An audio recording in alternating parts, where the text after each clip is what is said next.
Rethinking talent in the boardroom. Organizations are facing many challenges. It is easy to talk on a high level about the shifts from shareholder economy to a stakeholder economy, but what does it really mean for the selection and development of the C-suite and the board? The processes and the questions asked in the boardroom have yet not caught really up with the profound changes. We shed light on how the board and members of the nomination committees need to think about talent and the C-suite in this podcast. As a Monitor alumni, I'm thrilled to welcome Professor Joe Fuller to the Better Boards podcast series. Joe is professor at Harvard Business School and the co-founder of Monitor Group, now known as Monitor Deloitte. A warm welcome to the Better Boards podcast series. I'm Dr. Sabine Dembkowski, founder and managing partner of Better Boards. We make the boards of the most ambitious organizations more effective. Our mission at Better Boards is to contribute to creating better boards. We do this by providing clients with an evidence-based approach to board evaluations and board development programs. We have created an innovative board evaluation platform organizations can access and use as part of a fully facilitated board evaluation or for their internal evaluation of their board or also their C-suite. Large professional service organizations are also welcome to use our platform. To fulfill our mission, we give a voice to all who care about creating better boards. Professor Joe Fuller, it's such an honor to have you. Thank you so much for contributing to the Better Boards podcast series. Well, it's my pleasure, Sabine. Delighted to be with you. Well, as a Monitor alumni, I'm really delighted. Your recent research highlighted that it's no longer safe to assume that leaders with traditional managerial pedigrees will succeed in the C-suite. What has really changed? What we've seen, Sabine, over time is that the nature of the skills that supervisory boards, boards of directors, and incumbent executives are seeking in the candidates they consider to be hired into the C-suite, and specifically CEOs, have changed. And the biggest change we see is a relentless growth in the demand for what are called social skills. Mm-hmm. Social skills are not being the, very great bon vivant or telling great stories or jokes or being, good golfer or tennis player.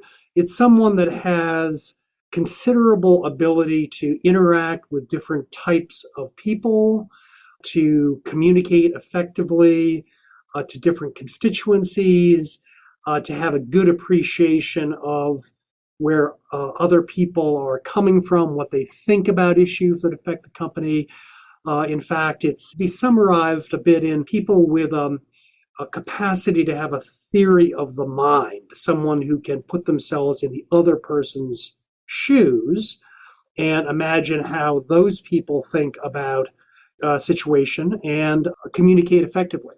So we've moved away from just looking for executives with deep industry experience and really high order process management skills and added a whole new category for consideration.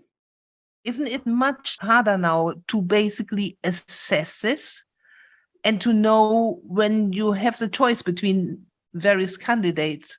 How do you make sure that you put the right one? I mean, what you just described sounds hard. Yeah, I think it is hard. And I think it represents a real challenge for members of your audience on boards.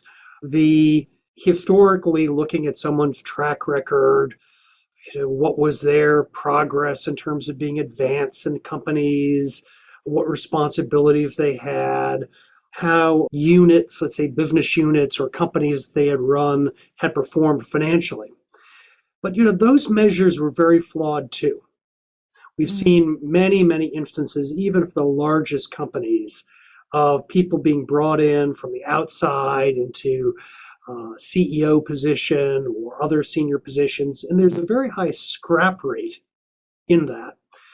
For example, someone may look like they have a great history of running businesses with high levels of profitability, but Was that management, or was that a frothy market, a really healthy market? Or did they inherit an investment decision in a new product or a new facility or a new distribution channel from a predecessor, and they gained all the benefits from a speculative investment made 3, 5, 10 years earlier? We saw a lot of companies and a lot of executives in companies really perform, at least on a superficial level, brilliantly, because their predecessor had pioneered growing a position in China and they reaped all those benefits. It doesn't mean they were incompetent or bad people. It just means that some of the traditional ways of evaluating people were subject to error too. Now, evaluating these types of skills is different and it's hard.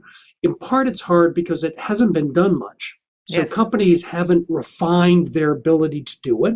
And only now are the executive search firms and other companies really developing tools such as simulation exercises that allow companies to gather some more data and gain a better impression of a individual's social skills.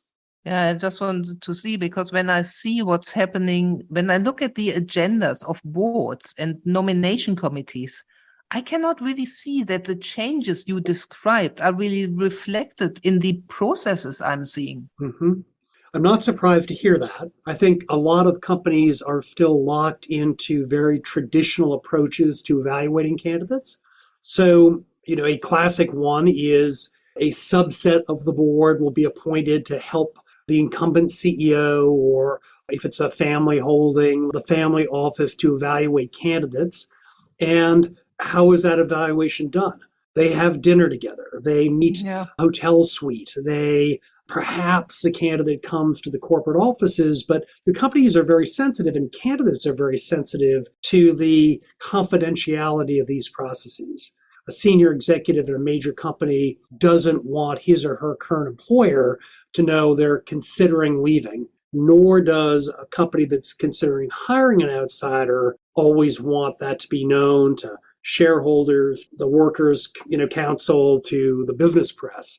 And boards of directors tend to hire and evaluate in the way they learned over the course of their careers. And most boards are manned by very senior, experienced people, often well into their mid-50s, 60s, who didn't grow up in this era. So I think that this opens some new challenges for boards.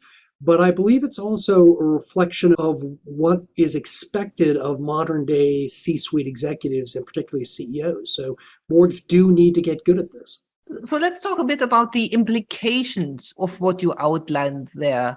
What do boards and members of nomination committees need to look for, and what processes do they have to initiate? Well, I think the first thing that board member on a committee or that's trying to assist management hire a new senior executive have to do is broaden the aperture on what they evaluate and what sorts of experiences that they want to see represented in somebody's dossier, in someone's curriculum vitae or resume, and the input provided by any professional services firms, probably one of the big global executive search companies in this process. They should be looking for executives that have experience dealing with diverse constituencies. Now, that doesn't necessarily mean racially diverse or gender diverse constituencies, but an executive that has had to deal over the course of their career with regulators in a company, with trades unions, with prominent not-for-profit organization or social entrepreneurs, that has experience working with customer advocacy groups and has shown facility with that. Because an executive with multiple successes dealing with different constituencies, that's an excellent proxy for good social skills. It means they have range. It means they have intellectual capacity to say, this is how the World Wildlife Fund or Save the Oceans or some other prominent global advocacy group thinks about the world and what motivates them, and how I can position the business I'm responsible for with them in a constructive dialogue, or with a labor union, or with a regulator. someone that has shown some facility in dealing with the multiple communications media that executives now confront. We see regularly unfortunate episodes of senior executives who simply haven't conditioned their management style and their communications for a world of social media, where essentially at any point in time during their workday, anything they say may end up on a platform that has global reach and almost no barriers to being observed. So someone who is spontaneously inarticulate or spontaneously insensitive to the way they phrase things, the stakes for that have never been higher and punishment's never greater for getting it wrong. But the vast majority of people with rich experience just didn't grow up as managers in that environment, nor did they admire and learn from supervisors that helped them master that. So this interaction of a growth of constituencies that are relevant for large businesses and compounded by the proliferation of communications channels by which controlled and uncontrolled communications can reach shareholders, politicians, social advocates, employees, customers, really calls for a different skill set. And we see that in this evolution of the skills that are being sought by companies in my research. I can completely follow you, but at the same time, we have a war for talent. Let's face it, everyone has difficulties at the moment to find the right people. And this adds to the complexity in an enormous way. So practically, I think all the listeners can follow, but how shall they actually do this? Any smart advice? Well, I don't know if it's smart, but nonetheless, I've got some. The first is this issue just has to feature in the discussion. The discussion between the directors and incumbent management, the dossier that is formed by the executive search firm, what inquiries are made about a candidate, the characterization that the board makes to the executive search firms, find us people with experience managing different constituencies, handling volatile problems successfully, not at exclusion of someone's performance in more traditional measures, but in addition to that. I think that boards would be very well served to look at the data about what constitutes effective approaches to recruiting and specifically to interviewing. Most boards fall into this very traditional pattern that we referred to earlier of one-on-one meetings in similar environments. And we know that all the data suggests that if you take people from a similar background and they all see the same candidate in a similar setting, they come to similar conclusions. So think about how you change the way you engage a candidate. Do you do some things in groups? Do you change the setting? You certainly don't want to sit back and just have a pleasant chat between senior business people about the weather, politics, the economy, the football side that you follow, or something like that. You want to assign roles to different directors on what they dig in on. You also want to ask the exact same question of the candidate from different people at different times with slightly different wording to see, do you get the same answer? I think in addition to that, I believe some of the very sophisticated executive search firms should be challenged to develop more evaluative tools. Now, as I mentioned, search firms like Russell Reynolds, which was the firm that happily gave me and my colleague, Professor Rafaela Sadun here at Harvard, the data from 5,000 C-suite executive searches between 2000 and the year 2017 to build this analysis. Have a simulation exercise and see how the candidate performs. It could be as simple as having a group of directors together and confronting the candidate with a challenge the company is currently facing. What would you do about it? How would you handle it? But we have to expand the scope of what's discussed, and we have to set aside some of our rather, frankly, lazy approaches to evaluating people and infuse more structured, designed, and purposeful evaluative events if we're going to manage this complexity that you raised in your question. This is a new era. It requires new solutions, and old dogs with old tricks is not going to be a sufficient response. It starts probably also quite early. What we discussed so far has a strong focus on the external candidates. What can they do internally? Can they review their succession plans? Is there anything they can build into their succession planning to basically grow the candidates themselves to have all these skills? Absolutely. And I think that's a very, very important piece of the puzzle. So we have been focusing on the evaluation of external candidates, but we have to think about career planning and career paths for high potential young executives, adding this consideration set. So for a global company, historically, there's been a series of programs. It's expected that a candidate for the Vorstand or for the executive committee of a U.S. company will do a couple of tours in a foreign market, or will be given rotated between a couple of key functions. So yes, they've got an engineering background, so let's put them in the controlling department for a few years, or let's put them in part of finance, or let's move them to marketing to see if they can learn those things, or maybe even let's send them to Harvard Business School for executive education in something that they haven't been confronted with in their day-to-day job. Building both career paths and bases for evaluation on someone's social skills, their ability to engage with different constituencies, ensuring that they've got jobs that include some of that early on, and increasingly that we do have executive development for those people to help them develop and hone skills.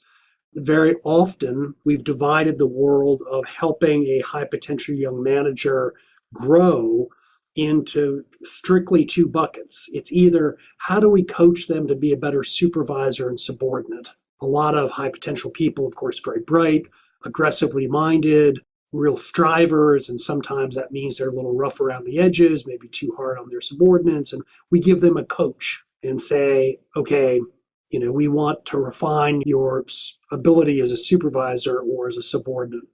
Or we say, this person lacks exposure too, so we send them to Harvard, or we send them to INSEAD for training, or we rotate them into a job. That's not enough anymore. We need to add a third pillar, which is, are we purposefully cultivating and exposing people to situations and to training opportunities where they can hone their social skills? Now, an important part of all of this is to hire for social skills.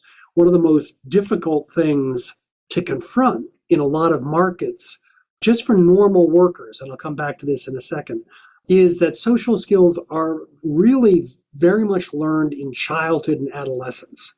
If you're a child and you live in a very remote community with people like yourself, you don't see much of the local region, let alone your home country, let alone the world. You're not exposed to different types of people, different types of circumstances. You will likely not develop the same social skills as someone who has a more broad experience. If you've got parents who work in organizations and come home and talk about their day of work, the different type of people they deal with, what they learned, what their challenges were, you're more likely to learn skills at the dining table than you are if, for example, your parents are farmers or your parents are on benefits or whatever else. And social skills, importantly, Sabine, are growing in relevance up and down the entire hierarchy of work, because as technology displaces many hours associated with jobs in doing routine work, things that can be automated either with AI or robotics or sensors, what's left? Well, the things that are hard for machines or technology to do. And machines aren't good, and AI isn't good at dealing with unpredictable, emotional, biased assets called human assets. I'm just thinking about our boards now, Joe. Okay. What you described goes back quite some years. And when I see what's on the agenda of boards, they maybe just review the top 50. The Yes. boards I'm working with, they look at the boards. Maybe they look at the layer below. Maybe they look at the top 100, but then pretty much it stops. So they're not really involved in the start or in the mid-career development. They just look at people who are pretty advanced. Yes. I'm thinking, what can the board now do to encompass all you are saying with this group who might be ready in 3 or 5 years? Yes. Or who hopefully is ready in 3 or 5 years. Yeah, or 10 or 15. Well, I'm delighted you asked that. I'll have some research coming out this fall on that question, and in collaboration with Deloitte, the big accounting and consulting firm. What you see in that data is that the boards basically only concentrate on 2 things related to human assets. The first is executive succession planning, which you just described. And the second is essentially how accurate was the budget to determine whether we overhired or underhired personnel in the company. Did we hire too many people or did we not hire enough people? So it's essentially the variance in staffing costs. And that's it. So I think we all know that there's intrinsic tension between boards and executives, that boards have to be very cautious about trying to micromanage the business or tell the CEO of the C-suite, spread the butter, that way on the bread as opposed to some other way. And executives don't benefit from boards trying to run the company through 7 meetings a year. But boards have to think about these questions through a couple of lenses. What questions and challenges are they putting to management about developing a workforce for the future? Do they have access to a metric that says, here are the most important jobs in the opinion of management for our future competitiveness, and what percentage of our offers are being accepted? How often, what's the turnover rate in those jobs? People leaving the company voluntarily. Is it growing or shrinking? What are the key skills that our competitors seem to be seeking? All those data are available to a company that's willing to do a little work. And so boards should be playing their appropriate role of challenging management on this front, not trying to run the company, but asking hard-nosed business questions about how the company is managing to itself to build the workforce it's going to need in the future. Would you also advocate that they look at it broader, so include the next layer of executives, not just the top 50 or the top 100, rather go one layer below? I'm going to go even further than that, Sabine. I'm going to say that they should challenge management to say, tell us the jobs that are really critical to our competitive success, that may be hard to fill, that we anticipate needing a lot more of, that we in our strategy believe make the difference between winning and losing versus our competitors. Those jobs will go all the way down into skilled technical jobs. So if you go to an aerospace manufacturer, a sector I know a fair amount about, a thoughtful response from management will be highly skilled machinists are critical to our success. So it's not just people who sell aircraft globally or project managers or controllers that understand government contracts or long-term contracts. Boards and companies tend to think important people have big titles and are paid a lot. What we're seeing now, certainly in the United States with a very tight labor market, is you can have the happiest, best paid executives with great benefits and great salaries and great progress. But if you don't have any baristas, you can't open your Starbucks. Companies have to think about talent in a much less hierarchical and elitist way. And boards need to urge them to do that. And I see very little of this on the current agenda of boards, to be honest. I think that's universally true. And one of the things that I want to say to your audience and your listeners is, these are questions that need to be asked, and the companies that ask them sooner and get a more definitive understanding of these things are going to win. This is not small stakes. If you're a company now that can get and retain elite performance marketers, people that can do e-commerce marketing very effectively, if you're getting 3 of those for every 1 your competitor is getting, that's going to show up in your results and pretty quickly. If you're getting the best young engineering talent, the best young project managers, the best young computer scientists and data scientists, because of the work environment you create, the opportunities you create, because of the attractiveness of the moral purpose of your company, that's going to show up in marketplace results. This is not an exercise in feeling good. This is an exercise in simply responding to change. It's a very clear exercise in sustaining your strategy. Fantastic, Joe. Sadly, we have to come to an end. I could listen to you for hours, but we have to come to an end. What are the 3 things our listeners should take away from this podcast? Well, I think the first is that the whole field of human assets is undergoing a radical transformation, and that the old rules are not going to suffice. It's undergoing the radical transformation because of the churn in technology, the half-life of technology, because of demographics, and that most of the developed world workforces are stable or shrinking, and that our personnel practices are predicated on the old rules, where jobs are much harder to find. The LinkedIns of the world and the automated recruiting functions didn't exist 20 years ago, where there were growing workforce, where skills and technology were more stable.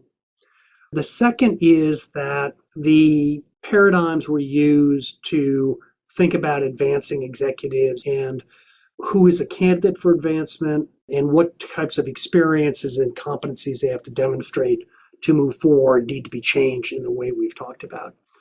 And I'm going to throw a third one in, which we didn't get a chance to talk about. But if you look at the future of work, certainly for high value-added work, it is distinguished by 2 variables. The first is higher academic attainment, and the second is that people who have more refined social skills, as we've discussed.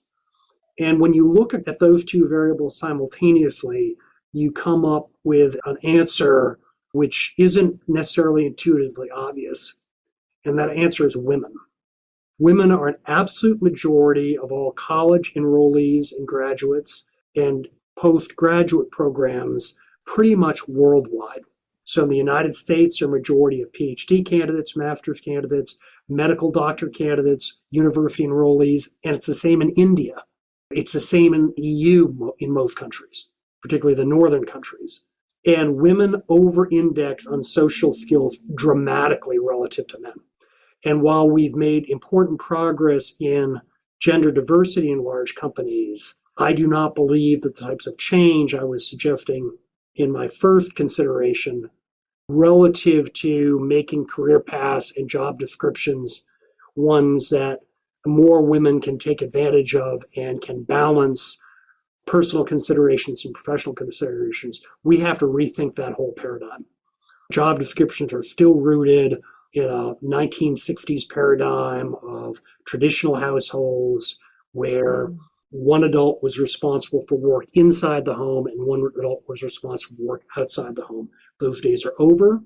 And just as companies that are better at cultivating social skills will prosper relative to those that don't, so will companies that are more effective at building entry paths, career paths, and job descriptions that women find attractive as part of their broader life considerations.